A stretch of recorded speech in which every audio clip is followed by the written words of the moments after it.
Le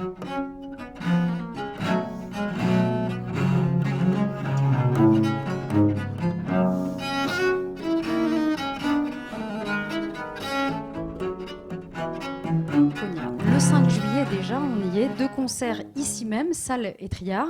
À 18h, comme on vous l'a dit en début de présentation, la valorisation de jeunes talents évidemment dans ce festival est importante. Marc Tchalik au violoncelle et Victor Desmarquettes au piano, 2 jeunes talents déjà bien confirmés.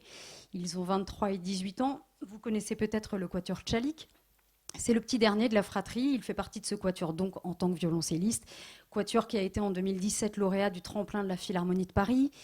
Ils ont reçu aussi le premier prix du concours international Mozart à Salzbourg en 2018. Et puis, ils ont reçu un choc Classica pour leur dernier disque, leur premier en tout cas autour de la musique de chambre pour cordes de Thierry Esquèche, Short Stories. Et puis, Marc Tchalik sera accompagné donc par le pianiste Victor Desmarquettes. Vous connaissez son nom peut-être, c'est le fils du violoncelliste Henri Desmarquettes, un talent fou, une vraie fougue, une vivacité dans son jeu évidemment qui correspond à son âge, mais aussi à son talent et ce beau début de carrière. Il est pianiste à l'École normale de musique de Paris, chez Rena Cherevchevskaya, cette pédagogue, professeure russe qui d'ailleurs a formé nombre de musiciens que tous les pianistes s'arrachent, entre autres Lucas Debargue, Alexandre Kantorov, Maroussia Jantet et donc Victor Desmarquettes qui sera là donc en duo le 5 juillet à 18h avec Marc Tchalik qui vont nous proposer un programme romantique à souhait, la sonate numéro 3 de Beethoven, la troisième de ces 5 sonates, très lumineuses, contemporaines d'ailleurs des 5e et 6e symphonies de Beethoven.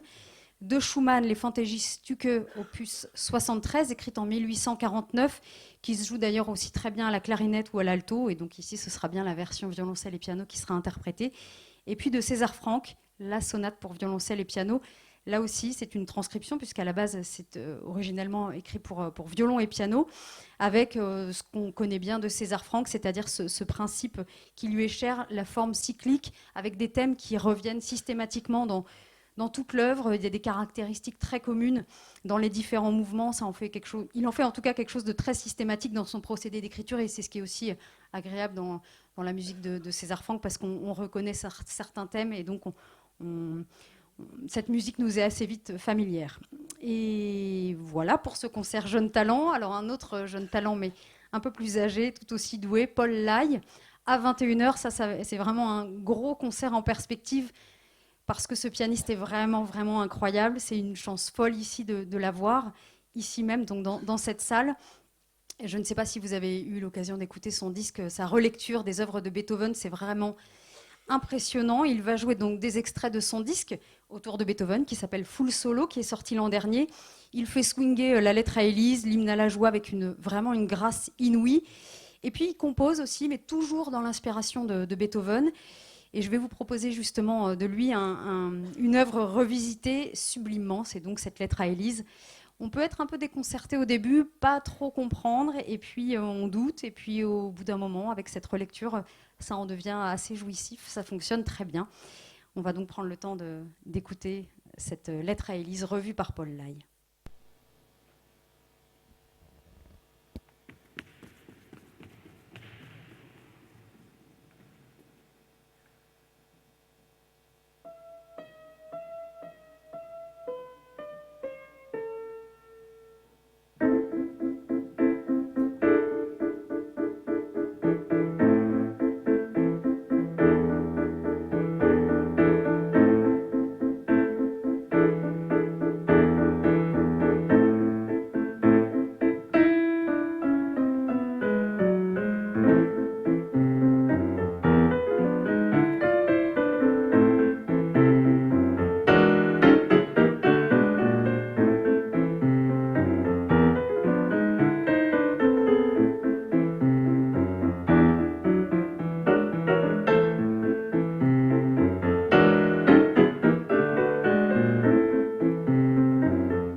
Ça donne envie d'applaudir, oui.